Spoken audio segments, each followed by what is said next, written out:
Hey guys, welcome to day one of Taking Your Power Back After Divorce.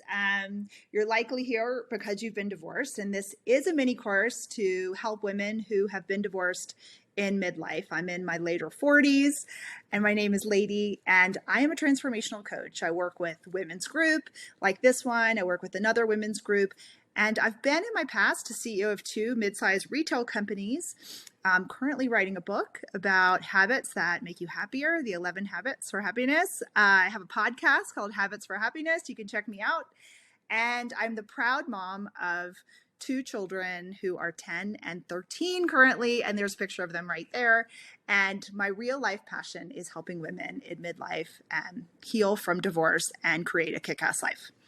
And you're here because life has thrown you a curveball. Like nobody's like gets married and thinks as they're walking down the aisle, like, I can't wait till I get divorced, or I plan on getting divorced, right? It's like the plan took a left turn, or took a right turn, or it took a turn you didn't expect. And you're here. And for me, I never thought in a million years I would be divorced.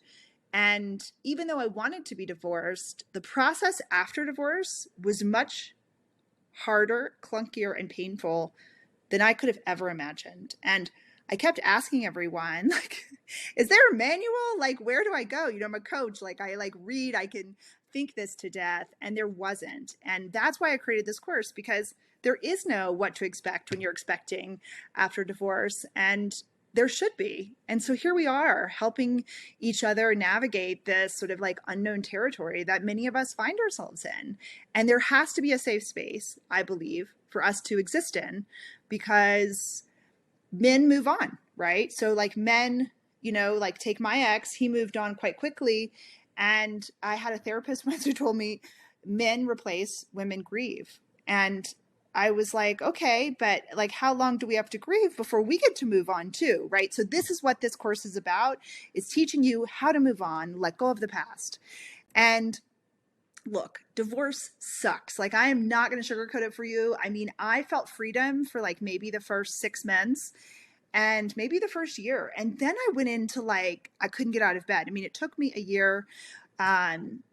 And I do all the things, you know, I meditate every day, and I have a podcast, and I'm writing a self-help book. Like, I, of all people, shouldn't have had this happen to me. And I wanted my divorce, but I found myself where I felt like, and I don't know if this is true for any of you guys, but I felt like a part of me actually had died. And I didn't know that that was going to happen. And I didn't know when it was happening that it was happening. And I didn't know where to go, because even therapists, they weren't geared for divorce in particular. They weren't feeling my pain. And I would talk to friends about it, but they like wouldn't, it was too much pain for them to hold. And at the same time, they were on their own journeys. And in their 40s, even if you're married happily, is a tough journey, right? And I, you know, talked to my cousin who had been divorced, and I said, look, like, this is like crazy. This is so much harder and scarier. And I feel like I'm in the wilderness. You know, how long does this take? Like, when am I going to feel better? And she told me 10 years. And I was like, girlfriend, I am not waiting 10 years. I'm 46 years old. Like, I'll be pushing 60 by the time I heal from this. And my ex by that point will probably have like a whole new family. And if he already does, and like, why do I have to spend 10 years and he gets to move on? And why is it going to take that such a large chunk of my life? I mean, I'm very clear, as many of you are, like, we're only here for a short period. 10 years seems like an awful lot of time. So this course about creating your kick-ass life after divorce is about like fast tracking the process of healing so that we can all move on and be the awesome version of ourselves that we get to be, right? And so who am I again? Like, why am I even qualified for this? Let me tell you a little bit about my story.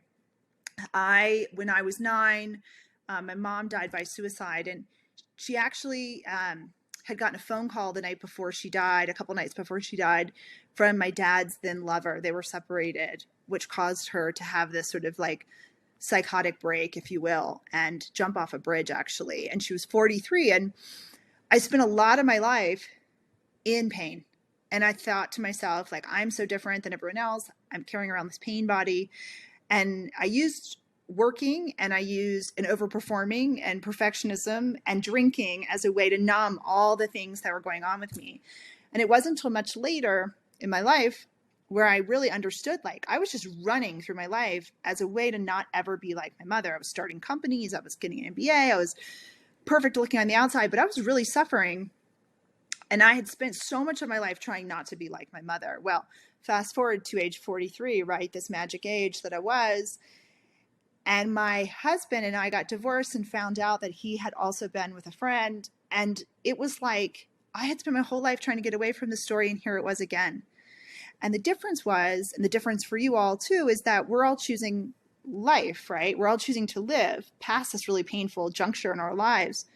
But there should be support and a roadmap for that, right? And in order for us to go into this next phase of our lives, to choose life, we do have to drop the stories of our past. And it does feel, at least it's felt for me, one of the hardest things I have ever had to do was to drop those stories, because those stories, I thought, defined me. But we have this beautiful canvas in front of us. So let's get to creating. Let's get to making the second half of our life, juicier than the first. We have a lot of life left. So let's not waste it, right? Being in the victim mode. And this course is designed to show you how. And again, I'm a coach. I felt like the pain that I experienced was so unbelievable. And I'm sure it could be the same for you. And I had to come up with a system for myself to heal. And I came up with 10 steps to healing, and which I'll share with you now briefly. And I felt like if I could share these, then I was doing my life's purpose. I was taking something that, some people have said organically will take 10 years, and giving people the what to expecting plus a women's group that accompanies this larger course that people can go to for all their questions, needs, and support. Because, it's not like I was the only person who ever got a divorce, but I felt like it. And you may feel like that too. So the first step after divorce in walking to your own freedom is gaining control.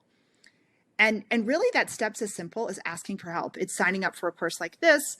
It's admitting that you need more than a self-help book can give you or a podcast can give you, right? It's admitting that a part of you has died. And that was so true for me. And there's another part that's waiting to be born. And you can wait that amount of time. But again, that waiting is super painful. And the second step is taking your power back. Now, I didn't even know I'd given my power away to anyone, but I was really giving my power away to the story of my mother. And I was giving my power away to the story of my ex and this new woman, or this woman he was with, which we'll call the OW. And I just felt like, OW, other women. But I felt like I was giving my power away. I was talking to friends about it, and my power was in here, and I didn't know that. And I didn't know that I actually got to have that power.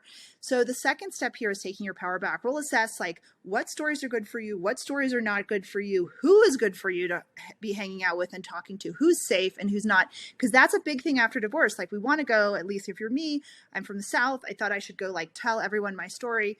But really my story was only meant for certain people. It wasn't safe with everyone. It got twisted and turned. So I really think it's important for us to have a direction of what's safe after divorce. And it may mean that we shrink our circles for a second before we build again, right? So I'm going to have everybody take out a sheet of paper. This is one of my favorite exercises. And this will show you how we take our power back and where we want to go. So you can pause me between, or pause me now as you find a sheet of paper and a pen or pencil. And the first question I have is, what do you want?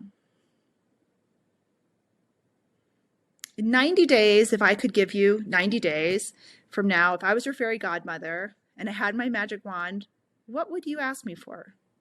Now, I can't raise people from the dead, or I can't, time travel, but I can give you something on this earth that you want.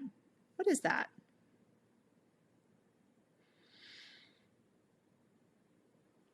And what's stopping you from having that now?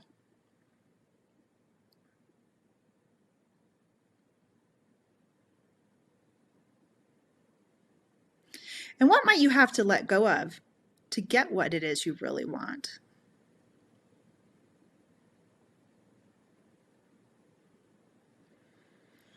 And what's the cost of your life never changing? What's the cost of your life going on as is now and never walking towards this version of yourself that gets what it wants?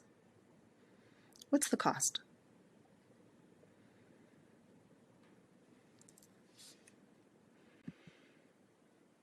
Okay, number 3, and you can pause me if you need more time with that, but I'm going to keep going for everyone else if you're moving along with me.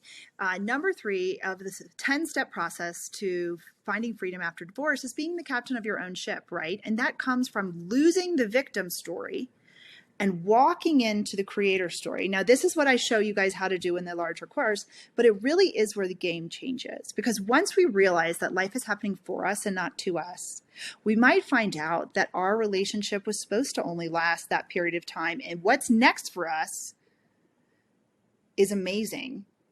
And we get to create that. We get to co-create that with the universe, but we can't if we're stuck in the past. So if you're ready to learn more about the bigger course that I keep talking about, Create Your Kick-Ass Life After Divorce, do apply for our exclusive training, and we'll tell you more about how all of that works in that training, happinessmba.com/apply/now. But hang tight with me if you're not ready to apply yet. You may be thinking, okay, I hear what all you're saying, lady, but I can do this on my own. And that's true. You likely can heal on your own. But let me tell you, take it from me, someone who's a coach and a yoga teacher and a meditator, like this should have come easily to me. This healing process should have come easy to me. And if it was hard for me, I can't even imagine the pain that other people may be going through. And I want to heal and help walk people through that pain. I currently run this course and I see the pain in other people and I see the joy and people knowing that they're not alone and being to share their stories in a really safe place and then heal together. So sure, you can do it on your own, but it might take 10 years. And are you willing to give, doing that for 10 years, isolated, healing from divorce? I mean, to me, that sounds like too much time, but that is the other option. And so you might be thinking, okay, well, you've given me 3 steps so far, but if I get to step 10, what's the outcome? And the outcome really, and you can read this slide, I'm not going to read it, is really coming up with a life that like you just can't wait to be in. Right? Architecting a life that isn't filled with pain from the past. Doesn't that sound completely awesome? And, all of us, likely, if you're here, have done things like self-help books or podcasts or, talking to friends ad nauseum or whatever it is to try to heal ourselves. But if you're here watching this, like obviously there's something still left to heal. And here's the deal, like 95% of change work happens in our subconscious. And we actually can't do that without a guide. And this course takes you on that journey to heal and reprogram the limiting beliefs, thoughts, patterns, behaviors, whatever, that are keeping you stuck in the past and not healing in a proper fashion. So you can call in really all that abundance that's waiting for you. Okay, guys, enough of me chattering. Day 2 is next. I'll share with you guys steps 4, 5, and 6 of the 10 steps to freedom after divorce. And I'd love to invite you guys to apply. If you're ready, happinessmba.com/apply-now. And I'll see you guys for day 2. Bye.